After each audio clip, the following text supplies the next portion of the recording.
Hi, I'm Tane. And I'm Aid, and this is Altar Call, a Married at First Sight podcast.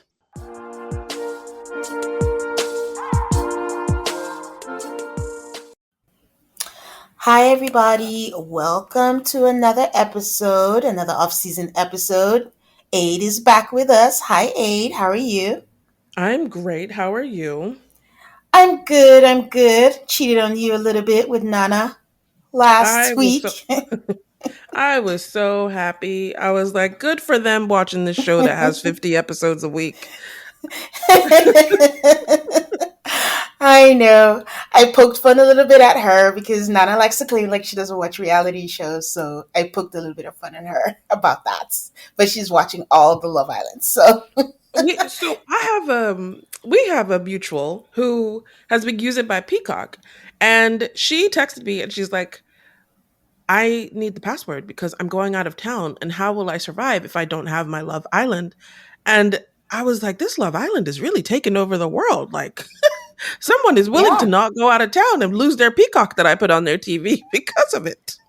Yeah, I think I know who the mutual is, and yes, I enjoy the love of Love Island.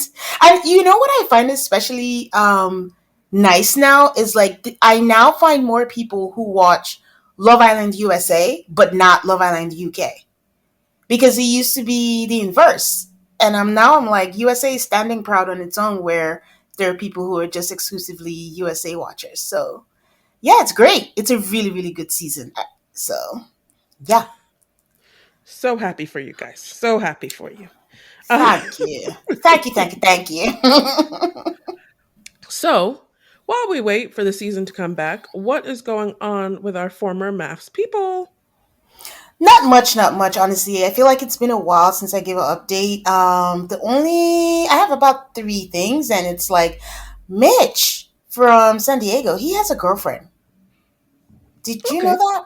I did not know that. My Yeah, first he thought is, oh, Mitch took a shower. yeah, he posted something, and it's been a while actually. He posted something about going to visit her folks, so it's pretty serious and stuff. So good for him. And on the flip side, Kristen, she's been posting updates. I think I mentioned to you guys that she bought a house. She's back in Richmond, Virginia, and she did some things to her kitchen. I don't know if you got a chance to see it because that's your area of expertise, but it looks pretty nice to me. It's so spacious. So good for I will her. check it out, but I have not seen it, and I'm always interested in home improvement. Yeah. She has white cabinets. How do you feel about that? If you like it, I love it. Ah, I love white cabinets. But I don't dislike them. I don't even think that they would be like a deal breaker for me in terms of like, house hunting. But Yeah. yeah, I mean, I don't think they're my favorite though. Yeah. No worries. We can't all like the same thing. Oh, I should probably should have started with this. Paige is engaged. Oh, good for Paige.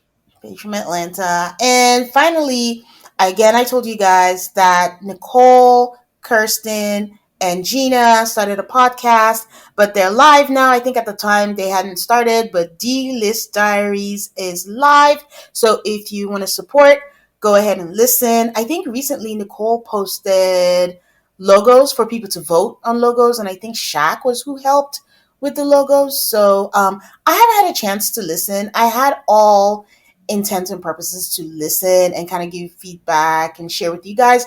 I started and then work got in the way and I kind of had to work and I got distracted. But I do plan on listening and kind of sharing what it's all about. But if you are so inclined, go check it out. I went and just added it to my playlist. I am completely out of podcasts, so it's good timing for them. Um, Mhm. yeah, so yeah, I'm gonna listen. I'll report back. Yeah. Okay.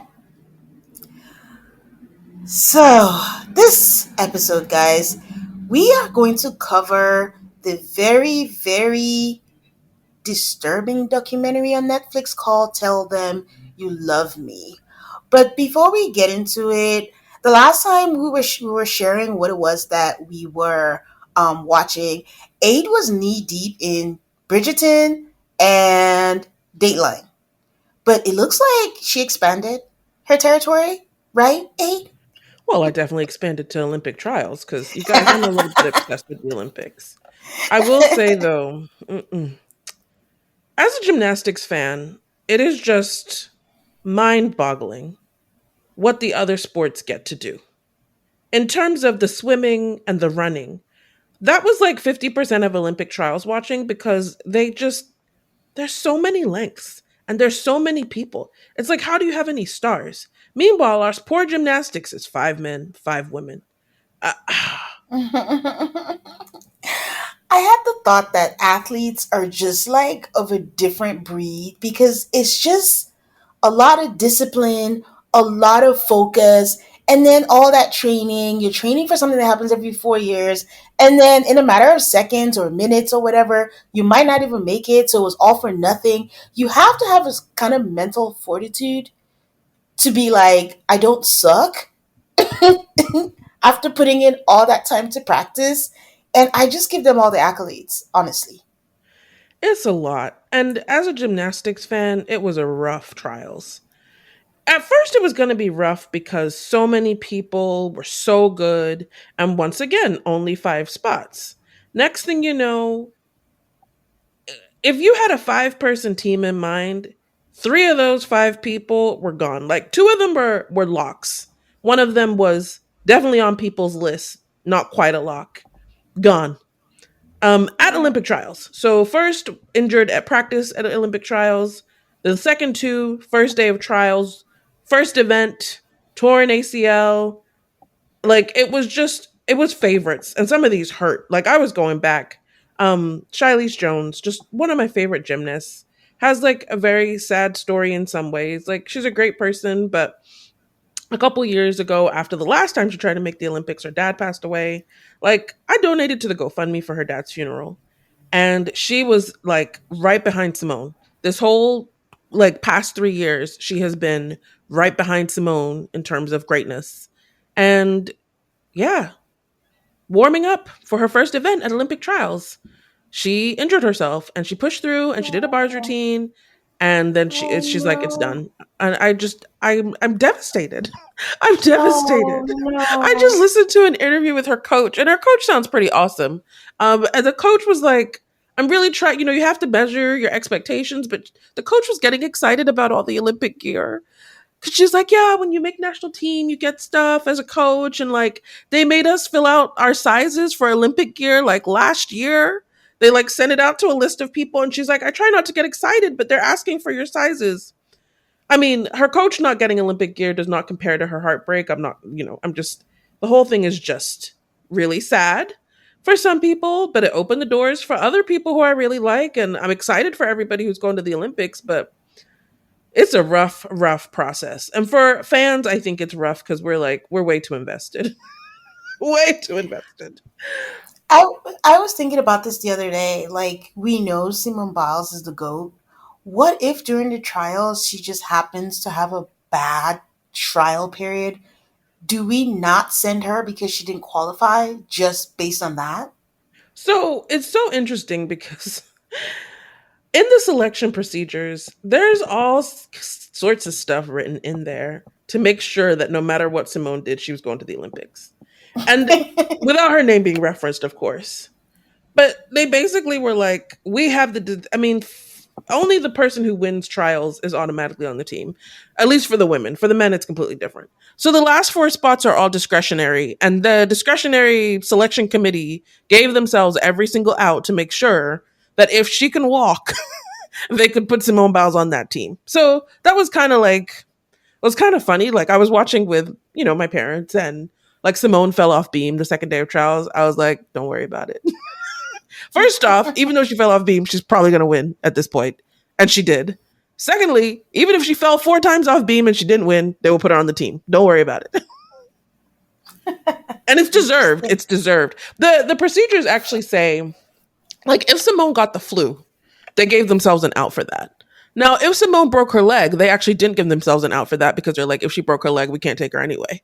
Yeah. But yeah, the procedures are so, yeah, very interesting. The selection procedures. That's how deep I'm in, though. I know the selection procedures for both the men and the women.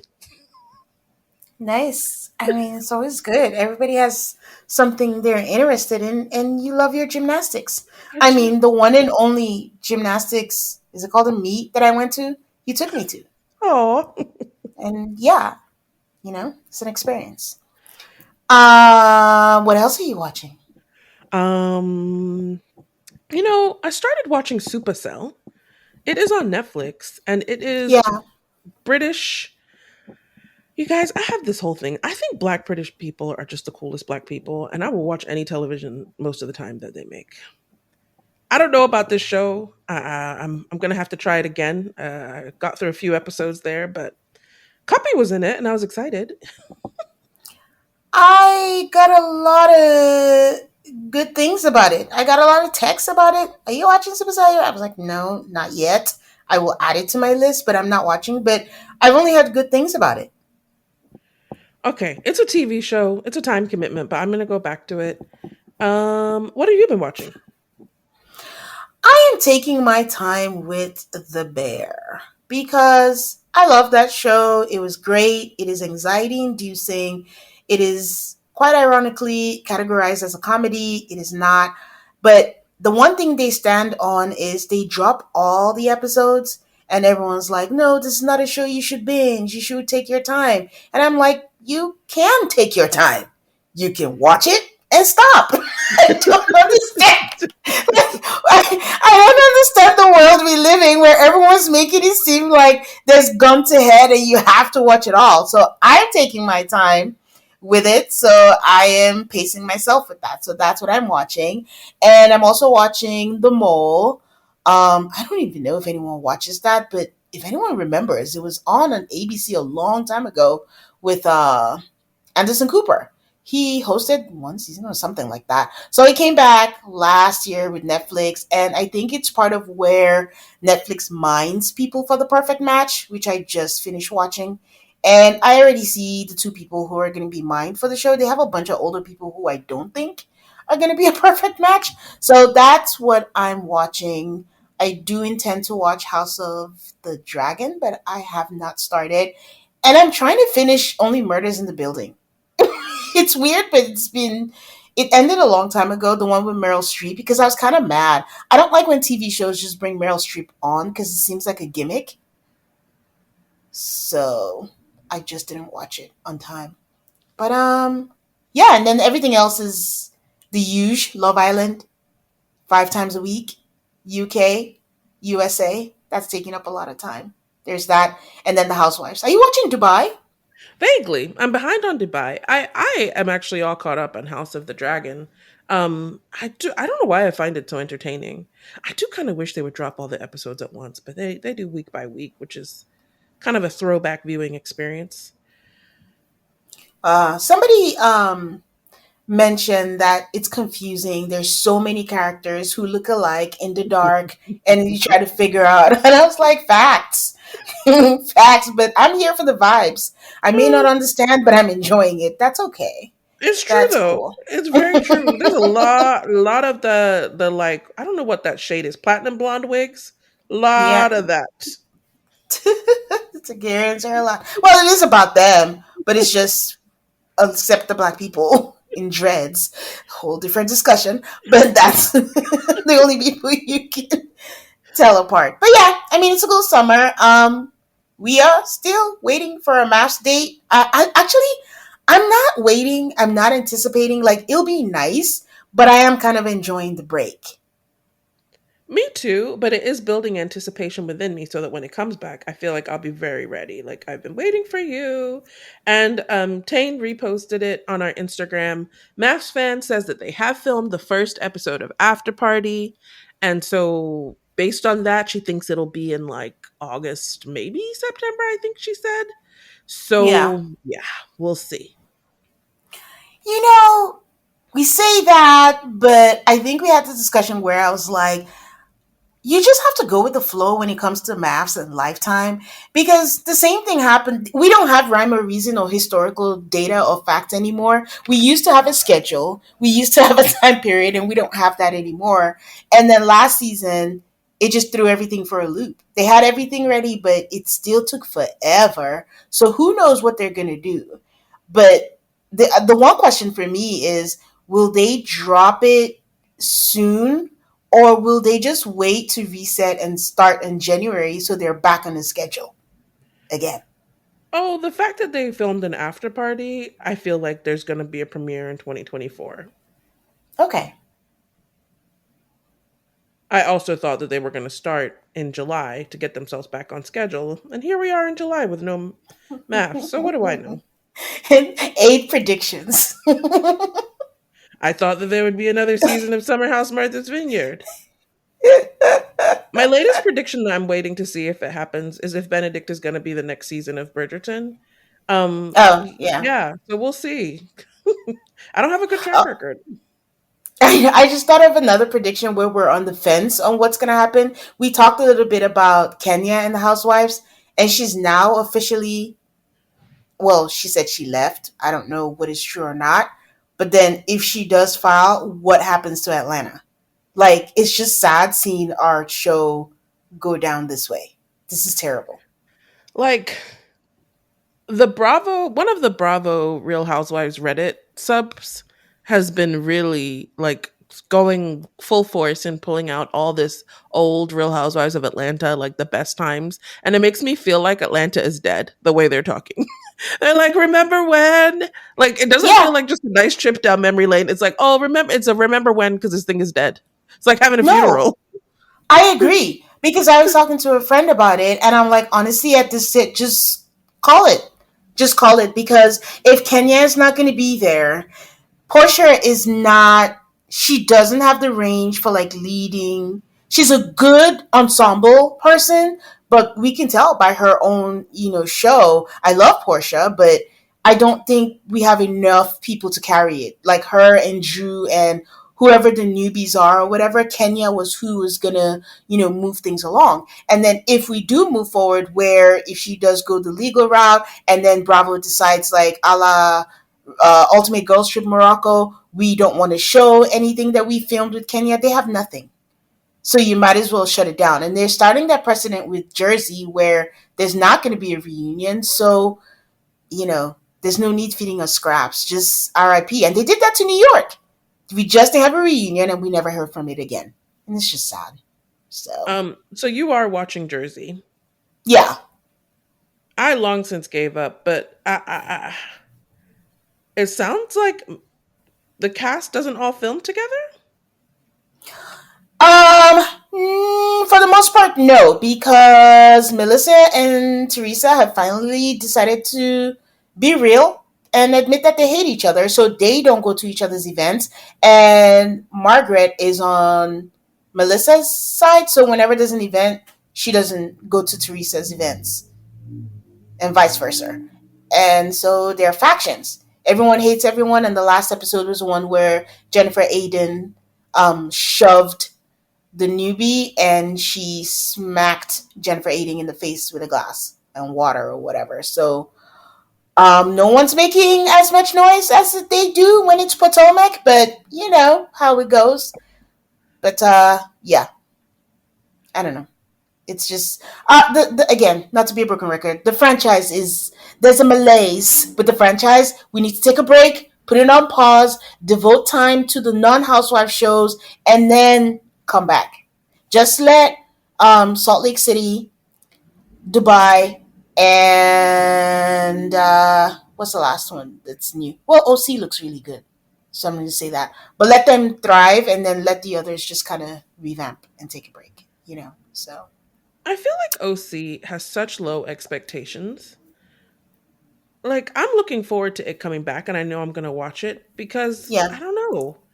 I think they housewife a little better. They don't go through these slumps that I feel like the other ones do. But I don't actually quote me on that because I could just be revising history in my mind. Oh yeah, I was gonna say they did. They rarely do because I will say this. A few years ago, I was gonna say, listen, OC is the low key sleeper of the franchise because they always have a good season. And as soon as I said that, they had a slump. And then it was bad, and it was bad. It was the Noel season, it was the pandemic season, the Kelly season, and then they're making a comeback now. But they did have a slump. But I think it's either that or everyone is now going to shit that it makes them look good. I just know that So Shannon will who be knows? preaching about something, and like that is actually entertainment enough for me. It's also unfair. Like to have your ex, when you have your ex, you go away, but to have your ex on there with a new girlfriend and you have to film with her, that is a lot. And Shannon is already fragile. So, that's a whole thing. But, anyways, we deviate to Bravo, and I know there are people out there who don't like it when we don't get straight to the point, but it's all good. We will take a break and we will come back and talk about Tell Them You Love Me. You know what I don't miss at all? That vicious week before a period. The cravings, the irritability, and just generally feeling off. Now it's easier to manage PMS with estro control. Happy Mammoth, the company that created Hormone Harmony, is dedicated to making women's lives easier. And that means using only science backed ingredients that have been proven to work for women. They make no compromise when it comes to quality, and it shows. Hormone Harmony contains science backed herbal extracts called adaptogens. Now, here's the beauty about adaptogens they help the body adapt to any stressors, like chaotic hormonal changes that happen naturally throughout a woman's life. For a limited time, you can get 15% off on your entire first order at happymammoth.com. Just use the code AltaCallMAFS at checkout. That's happymammoth.com and use the code also call MAFS for 15% off today. And we're back. So, Aid, tell me how you felt about this documentary. It is a good documentary, and especially because I actually did not know anything walking in. The only thing that I was shocked by is I feel like I didn't know anything walking in, but I feel like the chatter made it seem like there would be some controversy here. And I was like, but there is no controversy here that I can see. What? Like some controversy as to whether, like, there was something that we should be trying to interpret here instead of, no, this woman is like wrong. Oh, I also went in blind. I did not know what this was about. I actually thought it was I don't know. I saw a picture of someone being wheeled in, and I thought it was something about a caretaker. I had no idea what it was about, but as soon as I was done with it, I think that's when I texted you and I was like, we have to talk about this.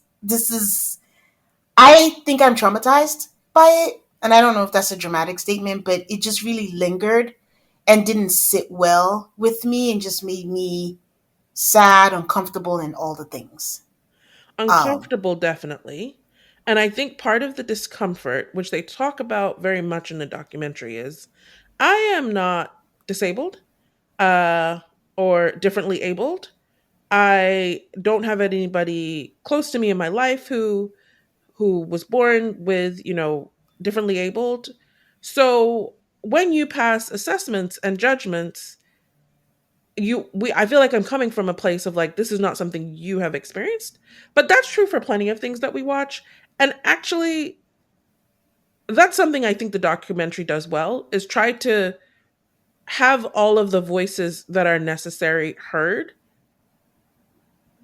I don't care yeah. for the I'm glad she was on there, even though I don't care for her because she is evil. Yeah, I'm glad Anna's on the documentary, even though I don't. What did you think of her being on the documentary? Before I go into that, I think let us give a overview, I guess, of what the documentary is about. Sure. So, just to like walk you all of you through the documentary, and hopefully you have watched it. We start with this woman sitting in what appears to be a living room, telling us about when she got out of prison and went to go get her hair done, and whether or not she was going to acknowledge that she's actually a convicted felon.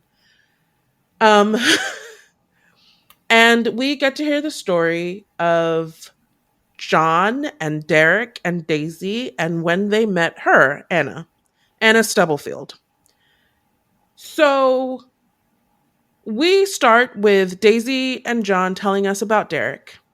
And they tell us that Derek, he was born, he, I think from the time of birth, he had health issues. Eventually, was diagnosed with cerebral palsy. He suffered from seizures.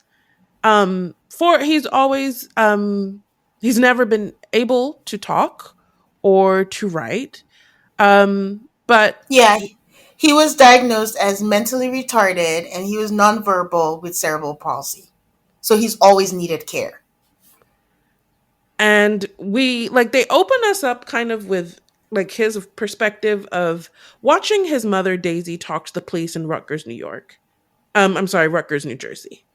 And she talks about how she's been a caregiver for him for his whole life. His brother John talks about how he has a personality, he has things that he likes, and they can tell as his family the things that he likes, food that he likes, or music that he likes, even though he can't talk. And he can indicate, when he wants to eat. But he has self-abused before, and it's a little bit of a guessing game. Is he's self-abusing out of frustration because he can't communicate? Is he self-abusing for other reasons? It's very difficult when he can't tell you um Yeah. like what is going on inside of his head. And so John is really smart guy who is getting a PhD at Rutgers, the university, and he goes to a class. He's getting his degree. I forget what his PhD in, but it was related to disability rights or something like that. And Hmm. so he goes to Anna's class. She's a professor, and they watch a video about working with the disabled. And part of that includes something called facilitated communication. And so he goes and talks to her after class, and he's like, I have a brother, and I wonder if this therapy would be right for my brother. And Anna, the way they describe how Anna sort of jumps in to wanting, like, something that I found from outside sources is like they really should have focused on how Anna's not a speech language pathologist. Like Hmm. she has experience in this area because her mother has experience in this area, but she's not certified to give therapy. Yeah. So we get a little bit of background about facilitated communication, and it's a method by which you, with someone who can't physically sort of communicate, you support their hand in helping them type things. Hmm. I had like later on they show a frontline documentary that's like debunks facilitated communication. All of the Hmm. major medical associations have long since been like this is not a thing. Hmm. Um it had its heyday. I remember. Weirdly, I do remember. I've probably watched that Frontline documentary where they tell you like this facilitated communication thing. It's very hard to get to the bottom of whether the person who is being helped is communicating what they want to communicate because they cannot do it independently, and the biases of the facilitator are a real issue. And there have been plenty of tests that show that the facilitator is influencing what the person is saying. Hmm. So we also hear from Deva Kasnitz, who is clearly a friend of Anna, but is also a person who has a physical but not intellectual disability. It does, listening to her talk, it takes a while for everything to come out, but she talks a lot about how she's known Anna, and Anna has always been very patient. And she talks a lot about the idea that just because you have a disability doesn't mean that you don't have your own thoughts, your own desires, your own dreams, your own things that you want to say. So we hear more about the progression of Anna and Derek's relation. I don't even want to say relationship. Their interactions. So Anna says, Anna just ends up spending a lot of time with Derek with this facilitated communication. And he is saying and telling her all kinds of things. At first, John and his mom, of course, are so, Derek at this point is in his 20s. John and his mother are just really happy that their brother and their son is able to share thoughts with the world. But then they start to get a little like, when Anna starts interfering and telling them that they are wrong about things that Derek likes. Sometimes it's very like basic things. They're in the car, they're going somewhere. Anna tells them that Derek doesn't like gospel music. He likes classical music. Um Telling Daisy, his mom, he's a vegetarian. Telling him that he doesn't like beer, he likes red wine. So John is really explicit. I mean, John is probably one of the best parts of this documentary because he Mm-hmm. explains things so well and he's not afraid to confront truths, which is kind of the opposite of what Anna is. Mm-hmm. So one of the truths is that he's like, why is this white woman taking away parts of the things that are part of black culture that Derek has liked and grown up with his whole life and telling us all of a sudden he doesn't like those things. So we continue on. I also want to note, this just occurred to me, Anna is married with two children. Her husband is black. He's also like a jazz musician. Anna tells us that she and Derek were falling in love. And because they fell in love, they were spending all this time together. Um, Eventually, this so-called like love leads to sex, and they have sex two times. And she describes asking him if he's okay for reasons that I really don't get. They had sex in her office on a yoga mat. Um, she said they tried on a bed, but it didn't work. Thankfully, the details are scant with that. It's bad enough what we do know. So, it's so interesting because you would think, Anna is real dumb. Delusional dumb, I don't know what to call it. She basically goes to Daisy and John and is like, Derek and I are in love, and Derek needs to move out and like live in basically a facility instead of Daisy's taking care of him. And she's going to divorce her husband, and she and Derek are going to be together forever. And John and Daisy are a little bit slow to react in the sense that they are horrified by what they're hearing. But it isn't until John goes to a dean at the university, who I don't know who this person was, but I really appreciated them. First off, this person, they let John like cry it out in their office because he is so upset. And then they tell him to get a lawyer. And they tell him to that this needs to be reported to police, which it doesn't seem like there was that much time, but that was actually something that really I read the New York Times article, and it, it's really hard for them with the information that they have to understand, I think, because Anna is telling them that Derek can communicate, right? And I think that while they have doubts about that communication because she's telling them that he can communicate and he wants this too, while they don't believe he's capable of that, I don't think they realize like this is really criminal and you ought to go to police. Mm-hmm. So Daisy then, because Anna is delusional, Daisy gets her on the phone. The police are involved. She confesses because she doesn't know she's confessing. She thinks she's just talking to his mom. Um, and yeah, so Anna eventually goes to court, and they talk a lot about the court proceedings and whatnot. At this point, John and Daisy are like, yeah, with this facilitated communication thing, we practiced, we tried so hard. We could never get Derek to tell us everything that supposedly he was telling Anna. Um, yeah. And so Anna goes to jail. All of the facilitated communication testimony, she could talk about it, but they couldn't bring any experts on it because the judge was like, this is not real. Unfortunately, that leads to her conviction being overturned. So, grand total, Anna spent 2 years in prison. Then her conviction was overturned and she was allowed to plead out to basically time served. So, yeah, Tane. I don't even know where you should begin.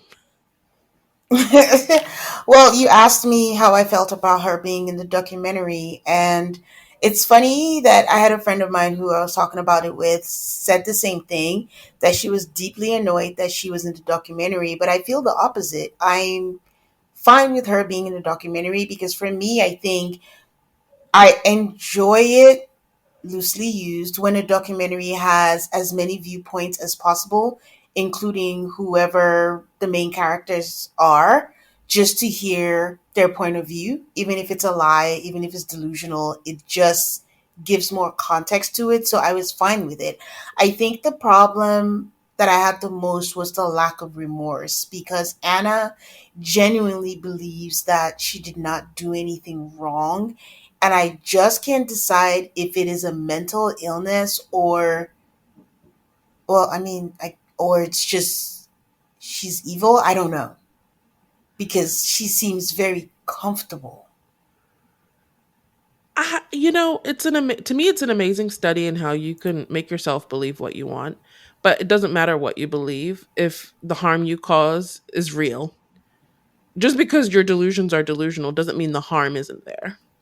Yeah, but and I think part of what I'm saying is she doesn't seem to recognize the harm that she caused, even when faced with proof of it.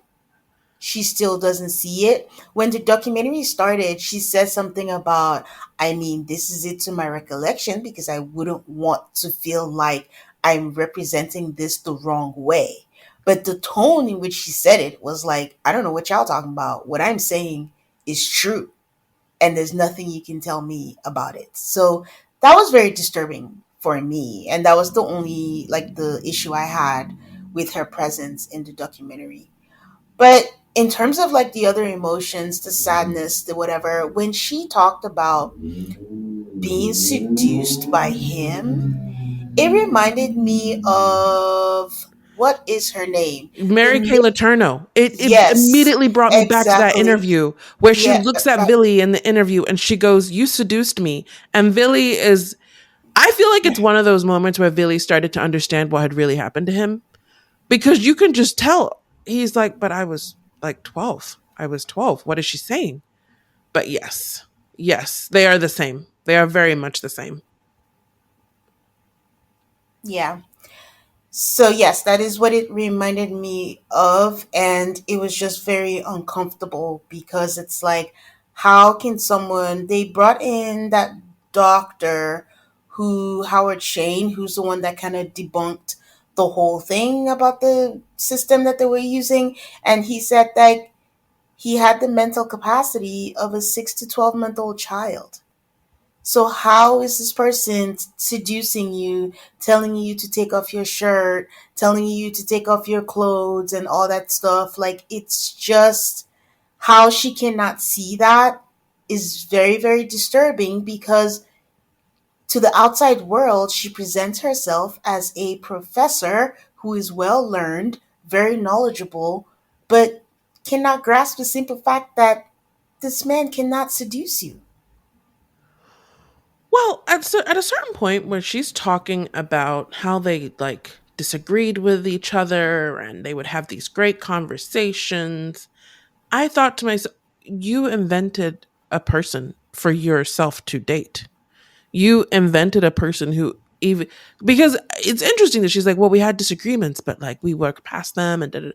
I feel like she invented him. She created him as like her ideal man, and she just turned him into that in her mind. Yeah, that's exactly what she did. And someone said it was like she was talking to herself. That is what she did. But it's like, this is where there is some kind of play over racism in this.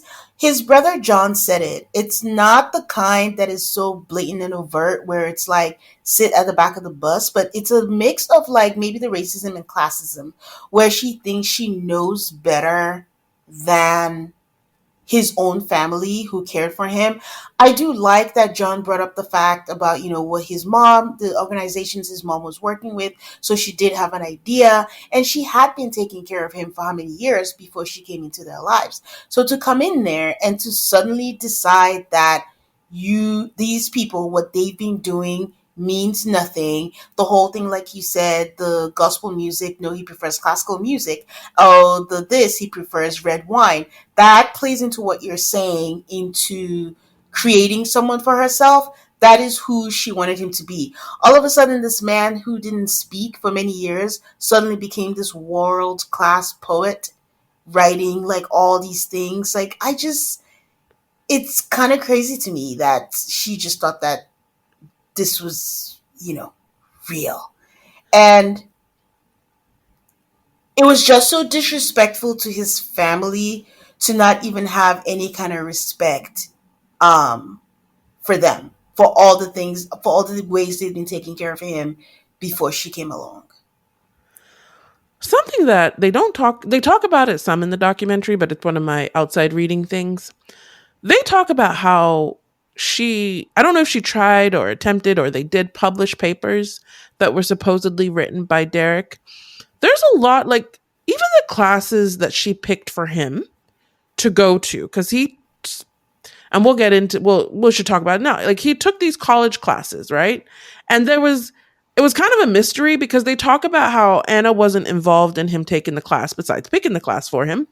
And she had this other facilitator work with him, and the other facilitator was having him like do his coursework, and he was turning in not like the best papers, but papers, and he was understanding the material. And for a lot of the documentary, I'm like, well, I really want to hear from this person because they're the only person so far besides Anna who can claim that this facilitated communication thing works. Mm-hmm. And then we do hear from her. We don't see her, but they play part of her interview with police. And it's very interesting because she had knowledge of the classwork. She's like, my roommate's in that class. So, yeah, she did. It wasn't completely thoughts that were coming from Derek. And I don't fault this person, by the way. I think that she was given an assignment by Anna was a dean. Anna was a pretty important person at this university. This is like a grad student who's been like sort of assigned this task to sort of curry favor with Anna. She has absolutely no interest in reporting back to Anna that this facilitated communication thing is not working. And the way facilitated communication works, I could totally see her sitting there, just moving his hand, having knowledge of the coursework, and producing something that makes it seem like Derek knows. She might not have even done it on purpose. But Yeah. I found her part to be so interesting because she was supposed to be the one who would prove to us that Derek can actually communicate. Yeah. When the doctor, the Howard Shane, showed that test that he did where the helpers with their whoever it was that they were helping when separately when they say what is it that you saw, what is it that you see, and it was two different, and they showed them two different pictures, and then all of a sudden you realize that this has no foundation. I thought that was very interesting too. And I think it's just a desire when you have a family member or a loved one who's disabled, just that desire that you just want to be able to communicate with them. I think that's where human nature plays a part, that you so desperately just want to believe that they're the ones that are communicating with you. And then you're able to have blinders on. And it's another annoyance because Anna is like, oh, she basically accused John and Daisy of not wanting Derek to have a bigger life or to have this ability. No Yeah. one wants it more than them. No one. Yeah. It was a pet peeve of mine where she kept saying that he wanted to be called Demand. And she kept saying demand and it sounded like demand. And I just know for sure, like, it's not even him, but if it was, it would have been demand. Like, deep, like, but she just kept saying demand, demand. Just, I was like, shut up, Anna. It's all part of her delusion. I know better. I know better than his family. This is the name that he wants to be called. She is, yeah. But I also, someone talked about this, like, she, I found it very interesting that when it was time to like take a class, she sent him to like African American studies. I'm not saying that that's not what Derek would be interested in, but I really do think it's part of her cosplaying because Mm, she somehow gave him what I think a white person thinks a black black people person. feel about their race, and Yeah. like a lot of the stuff that she claimed that he was writing, it just sounded like stuff that she came up with. I mean, my little takeaway, and again, not an expert in anything, just a little takeaway. Part of what plays to it, I shouldn't be diagnosing anyone, but I just, is it safe to say that there is some kind of mental illness at play with Anna? Yes. Because part of my own, summary of it is there is some kind of fetish play in there. They didn't dig into it, but they talked a little bit about how her parents worked with disabled kids. And I don't know if it's some kind of residual trauma. Maybe her parents didn't give her as much attention because they were focused on that. Maybe being around them. I don't know what the story is. Again, me just speculating. And that became some kind of fetish for her.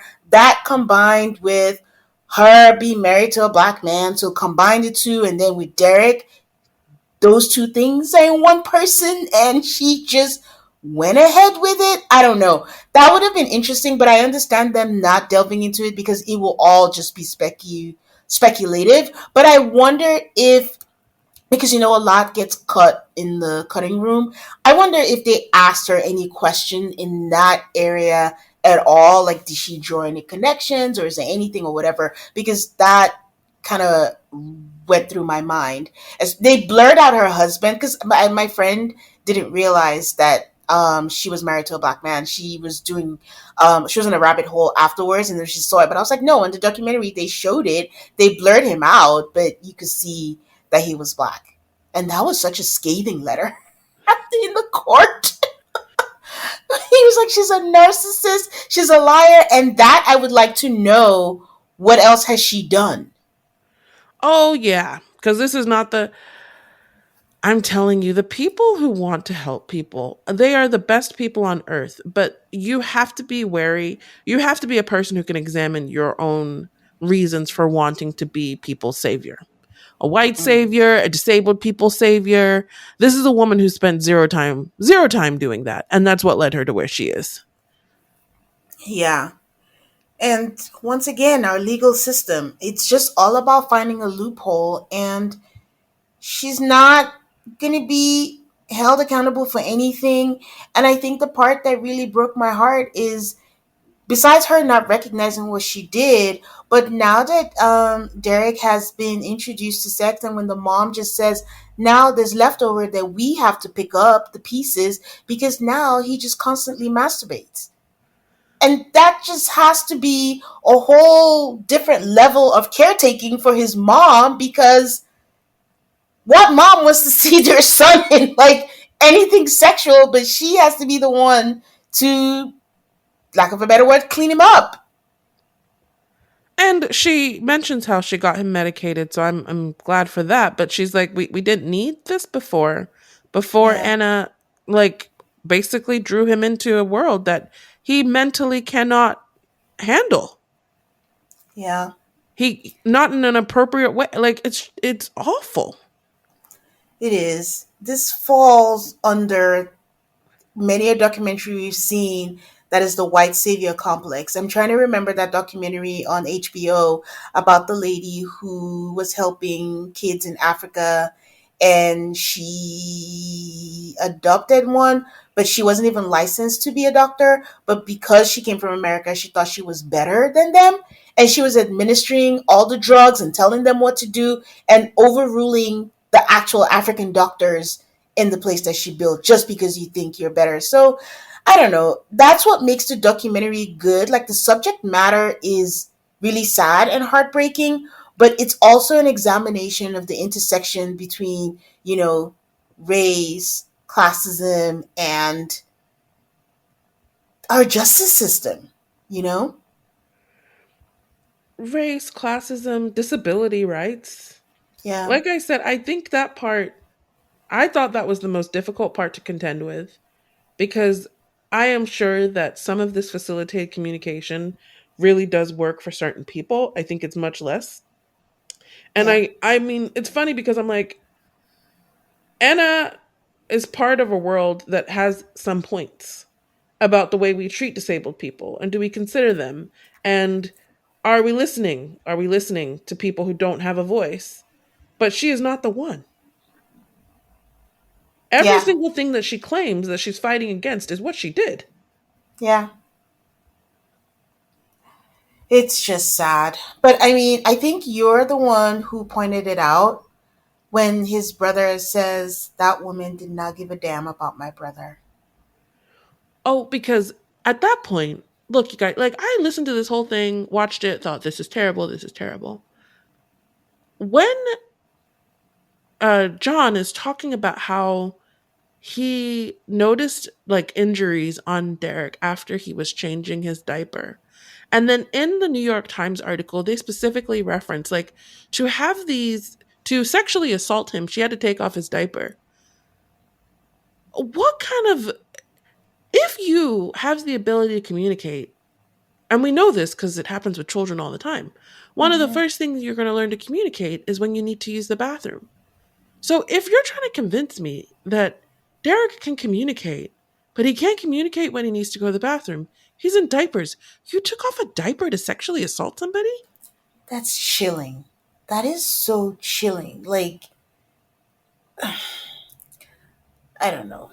I feel like I'm going into a funk all over again because I was so deeply affected by this documentary. And it's just at the point where you are removing the diaper, nothing in your cells, your being, no alarm bells, no, oh, this might be wrong. And that's the thing. Even if you have like a fetish or you want anything, you are married, you have two kids, you could have gotten anyone you wanted. This particular one, this is just, I don't know. I wonder what her relationship with her kids are right now.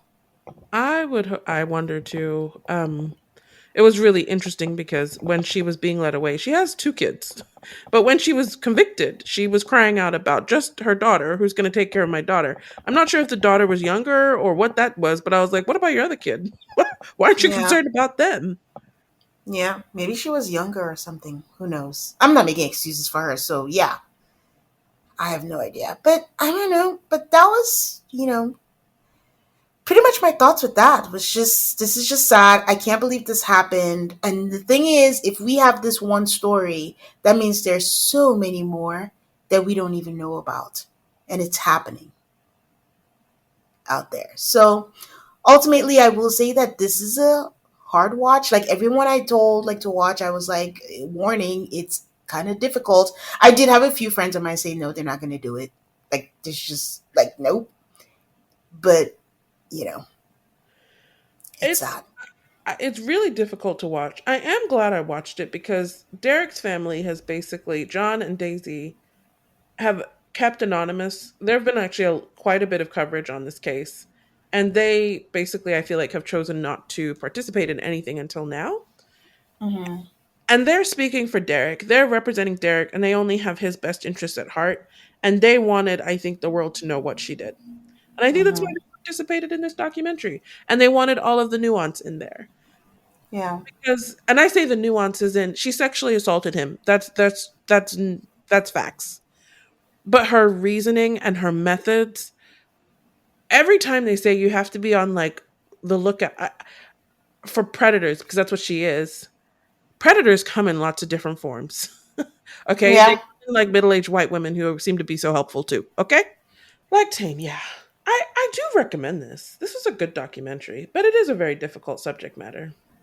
So yeah, you can watch this documentary on Netflix. It's available. The New York Times articles, there's two of them.